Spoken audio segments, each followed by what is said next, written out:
Hey everyone, welcome back to Revenge Reloaded. The instant I stepped into that dimly lit private room at the upscale restaurant, thinking it was just a casual brunch my mom promised, I spotted the trap: bright lights, a pristine table, a thick stack of paper center stage with a pen waiting like bait, and a suited stranger eyeing me over his laptop. What my mom had no clue about was that Dad had foreseen her greed, updated his will meticulously, and when she smiled sweetly and said, "We need to talk fairness after your father's death," my one quiet text would summon his attorney and turn her ambush into the biggest mistake of her life. My name is Sarah Ellis, and I'm 28. I work remote in tech, and I know enough about contracts and online banking to spot a setup. Still, nothing prepared me for hearing that this stranger was her lawyer, and that the papers were meant to redistribute my inheritance so everyone shares. He slid the agreement over.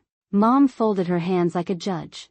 The rest of the room stared like I was guilty already. She said all I had to do was sign, transfer most of what Dad left, for the good of the family. When I refused, the tone changed. Smiles vanished. They hinted at dragging me through court, ruining my credit, making life very hard if I didn't cooperate. My heart was pounding, but I heard Dad's voice in the back of my mind, reminding me who the law was really on the side of. I looked around the table, slowed my breathing, and counted under my breath. Then I said out loud, 1, 2, 3, 4, 5. They frowned, confused. And that's when I smiled for the first time that day. "You're a lot of people," I said. My mom's face tightened. "Sarah, this isn't a joke." And I smiled wider, because the funny thing was, I'd brought only one person too. If you want to know who walked in after that, and how this little family meeting turned into the worst decision my mom ever made, stay with me until the end. Because I wasn't always the girl sitting across from a lawyer, watching my family treat me like a chess piece. Most of my life, I was just a quiet kid from a suburb in San Diego who thought family meant game nights, Costco runs, and my dad making terrible jokes about my JavaScript homework. My dad, Richard, worked as a software engineer at a small tech company. He was the kind of guy who packed leftovers for lunch and drove the same old Honda for years because it still works. My mom, Laura, hated that. She wanted a house in a gated community, a new hybrid parked in the driveway, and vacations that made everyone jealous on Instagram. When I was 15, the gap between them finally split open. I still remember the night they sat me down at the kitchen table. Dad had a stack of printed bank statements. Mom had a tablet open with a Pinterest board full of vacation homes. She told him she was tired of getting by. He told her he was tired of pretending they could afford a life they didn't actually have. California is a community property state, which basically meant the court looked at everything they built together and sliced it down the middle. Mom saw it as her chance to finally upgrade. Dad saw it as losing half of everything he'd worked for, while still being responsible for alimony and child support. After the divorce, I stayed mostly with my dad in a modest condo near Carlsbad. It wasn't fancy, but if I opened my bedroom window at night, I could hear the ocean. On Fridays, he'd let me pick dinner from DoorDash. We'd eat tacos straight from the containers and watch Netflix on the couch. He taught me budgeting apps, explained what a 401k was, and told me why a credit score mattered more than designer bags.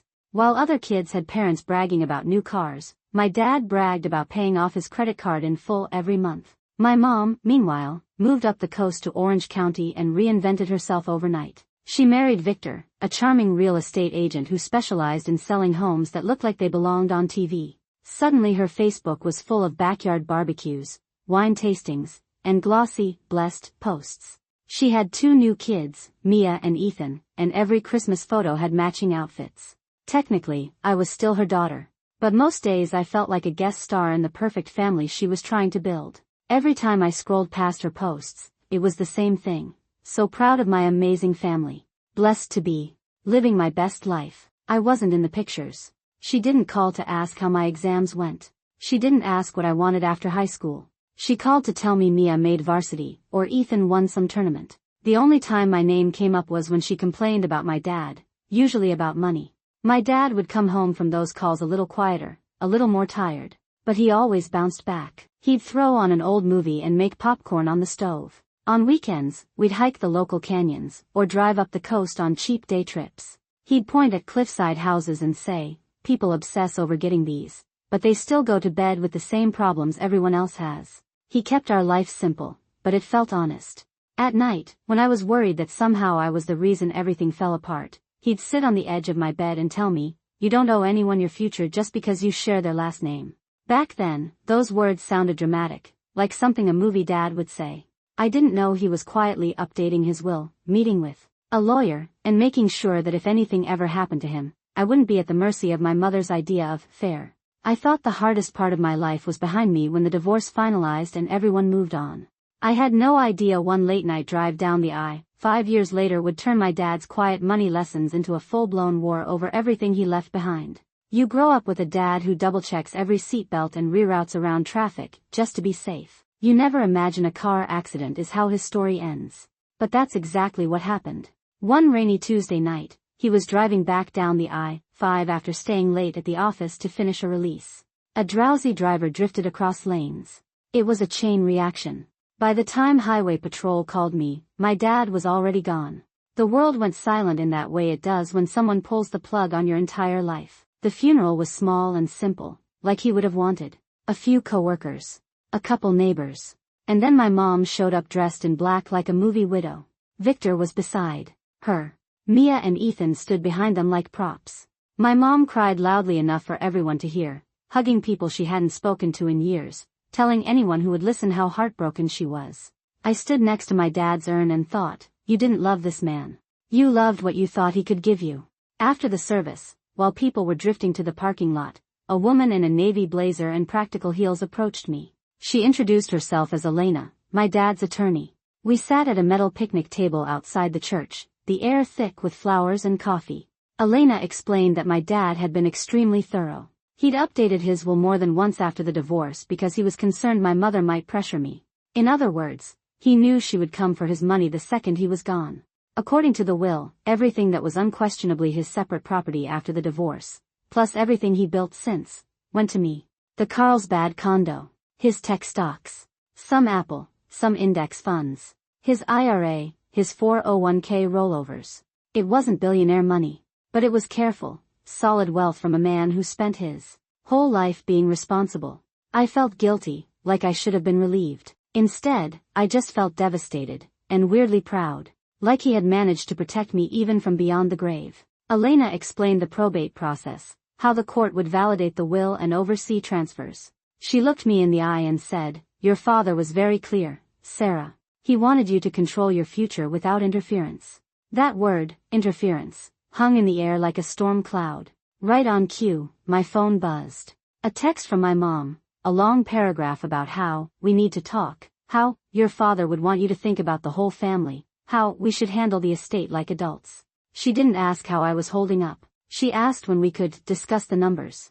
At first, I tried to give her the benefit of the doubt. I answered politely, said we could talk after probate was underway, mentioned that Dad had an attorney. She ignored that part and went straight into asking for rough estimates of what he left, like she was pricing a listing. When I didn't respond fast enough, the guilt-tripping started. She reminded me of all the times she took care of me as a kid. How expensive my teenage years were. How Mia and Ethan needed help with college. And she kept repeating the same phrase, think about the family. What she meant was, think about her new family. I forwarded everything to Elena. Elena told me not to share balances, not to sign anything, not to agree to private deals.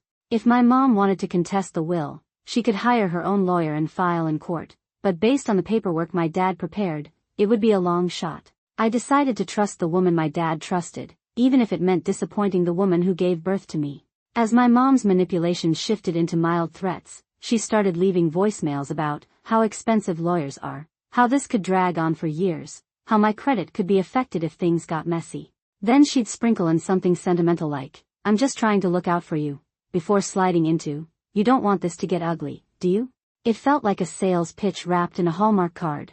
The more I held my ground, the more desperate she sounded. The probate confirmed the will. Everything transferred into my name. Elena sent a neat folder of legal copies and next steps. Within 24 hours, my mom emailed too. Subject line, family meeting. It was full of phrases like, clear the air, discuss options, and find a fair solution. She claimed it would just be a small group, nothing formal. She suggested a nice restaurant in Irvine and said she'd reserve a private room so we could talk openly. I stared at that email for a long time, feeling that familiar knot in my stomach. Dad had done everything right. He followed every rule. And somehow, I still felt like prey being invited into a trap. I forwarded the email to Elena with one question. Will you come with me? Elena didn't even hesitate. She called me instead of replying. Her voice was steady in a way that made my shoulders drop. Yes, she said. And you are not walking into that meeting alone. We made a simple plan. I'd go in first, see who was there, see what was on the table. Elena would wait nearby and come in the moment I texted her. That way, my mom couldn't spin it as a misunderstanding. It was exactly what it was, an ambush.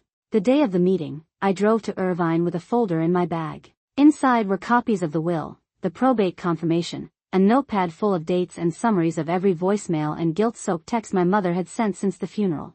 It was a paper shield against years of being told I was ungrateful for not rolling over. The restaurant was the kind of place with awkwardly quiet music and water glasses that never seemed empty. The hostess led me past couples and business lunches to a frosted glass door marked private. My heart thudded as I opened it. Mom sat at the head of the table in a black blouse, posture perfect, like she was chairing a board meeting.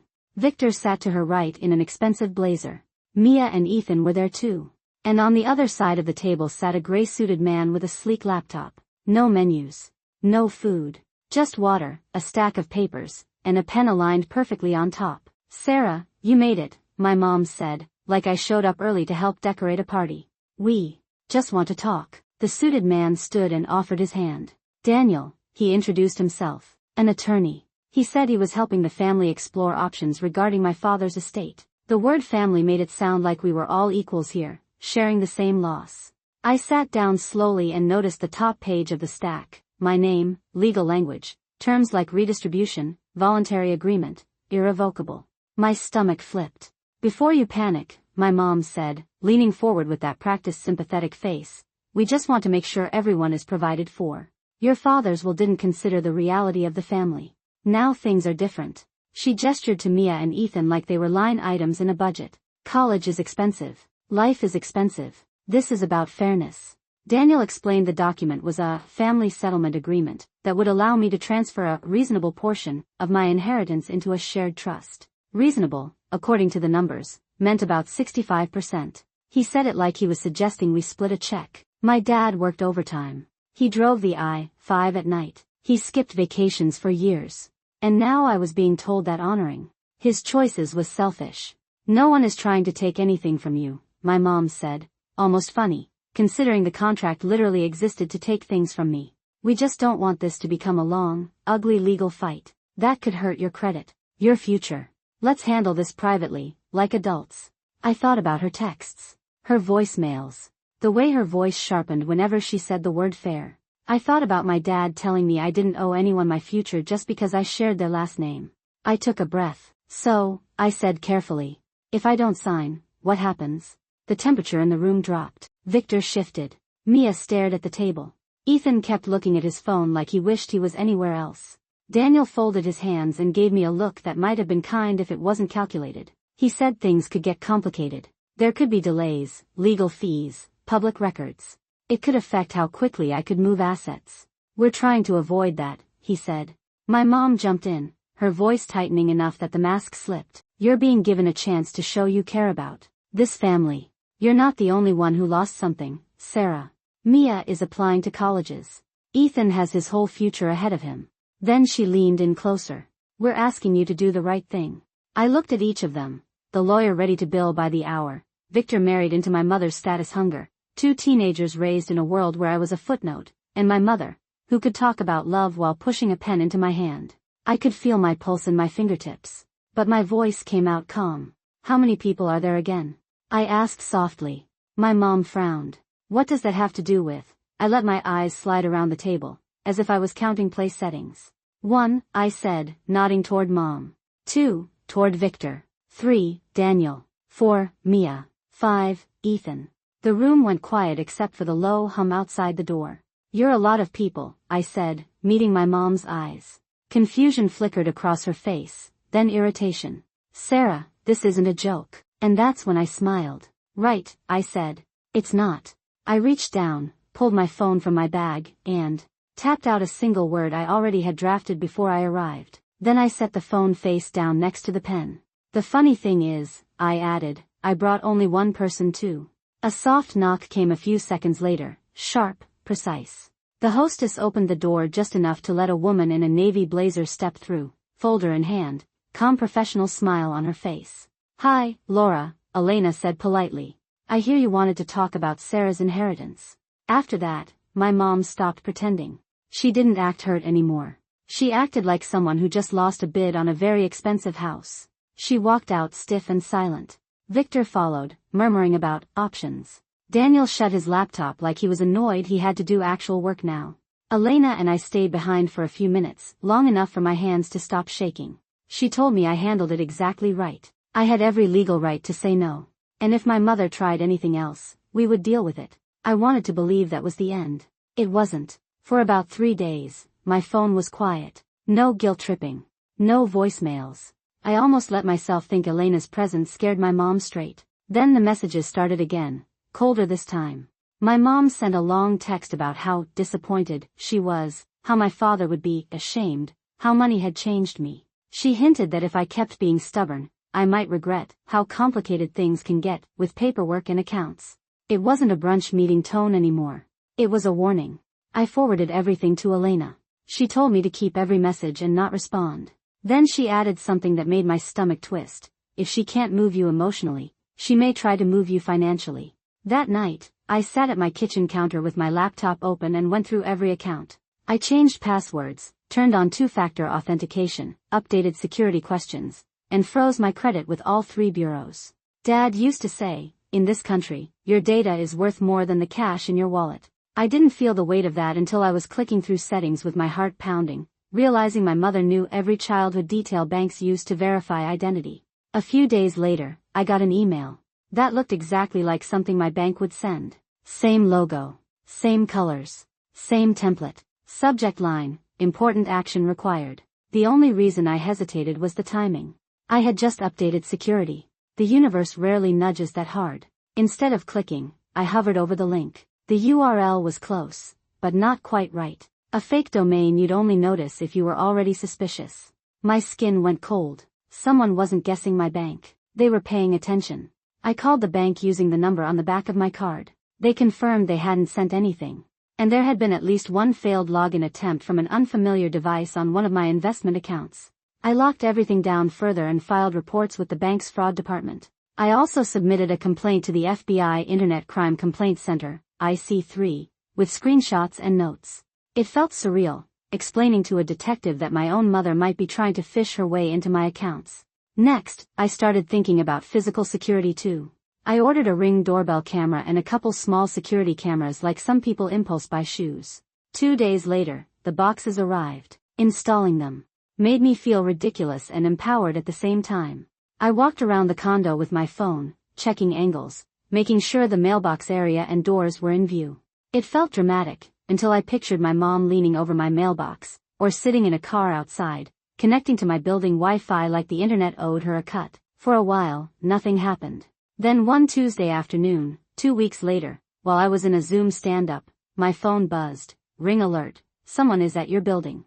I glanced at the thumbnail and recognized the car instantly from years of school pickups. Victor's SUV. My chest tightened. I turned my Zoom camera off, pretending I had connection issues, and opened the live feed. Victor was parked at the curb, engine idling. He had a laptop open on his knees, the screen glow lighting up his face. Seconds later, another notification, motion detected near mailboxes. The second camera showed my mom standing there with her phone to her ear, glancing around like she was checking if anyone was watching. My heart was pounding so hard I could hear it through the tiny audio feed. Then, almost perfectly timed, my banking app pushed a notification. Unrecognized device attempting to access your account. It was like watching coordinates line up on a map. My mother at my mailbox. Victor in the car with the laptop. And my account is getting pinged from an unknown device. I turned on screen recording, captured the footage, and pulled the bank logs later with timestamps and IP information. Everything matched down to the minute. I sent it all to Elena. This time, she didn't text back. She called. Her voice was sharper than I had ever heard it. "This isn't harassment anymore," she said. "This is attempted identity theft. This is fraud. They are breaking the law." The next day, we filed a formal police report and updated the FBI complaint with the new evidence. It felt like crossing a line I could never cross. But I kept replaying the image of my mom at my mailbox and Victor in the car like a teenager trying to steal Wi-Fi. Whatever this was, it stopped being family drama the moment they tried to pretend they were me. A few weeks later, we were in court. I always thought courtrooms looked like TV, polished wood, dramatic speeches. The real one in downtown San Diego felt heavier, like the walls had seen too many people lie and break down. I sat at the plaintiff's table next to Elena, hands wrapped around a coffee cup that had gone cold. Across the room, my mom sat next to Victor. Hair perfect.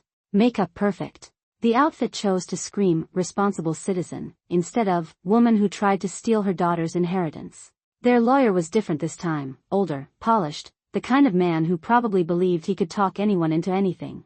Mia and Ethan sat behind them dressed like it was a school assembly, likely confused and embarrassed, forced to show up for something they didn't understand.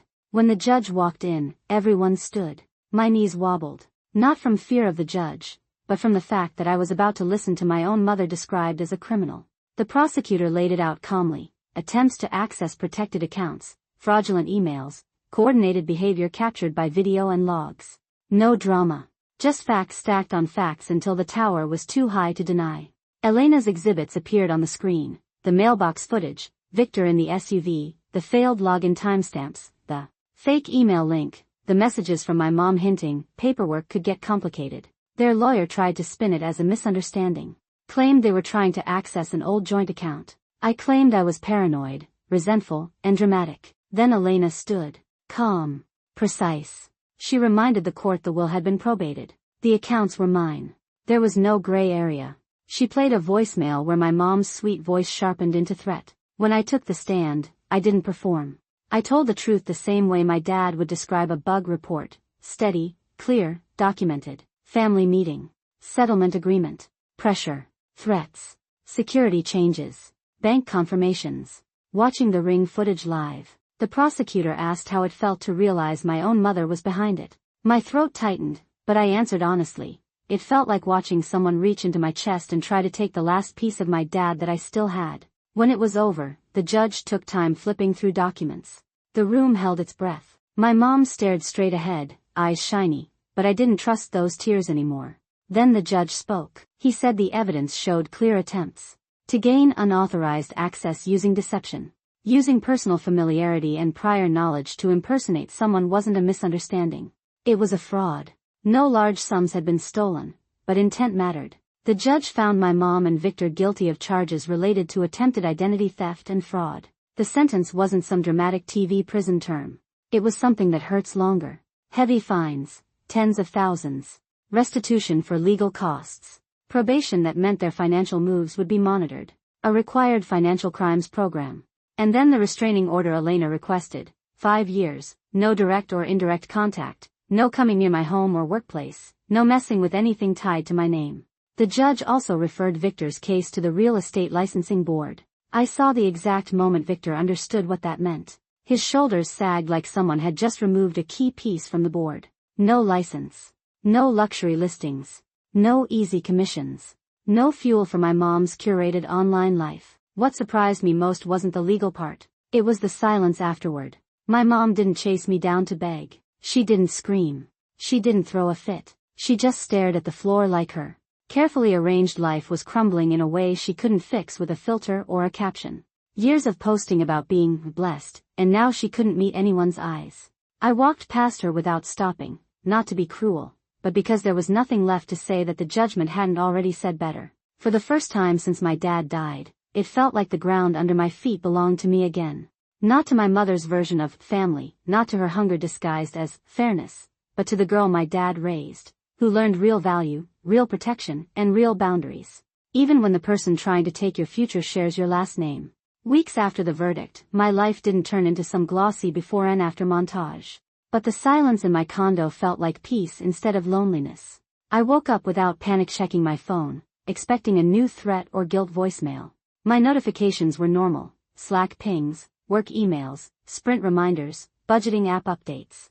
My accounts were safe. My doorbell camera showed nothing more dramatic than Amazon packages and my neighbor walking his dog. It's strange how normal safety looks once you finally have it back. Elena helped me sit down and go through everything my dad left, not like targets on a map, but like tools for a real future.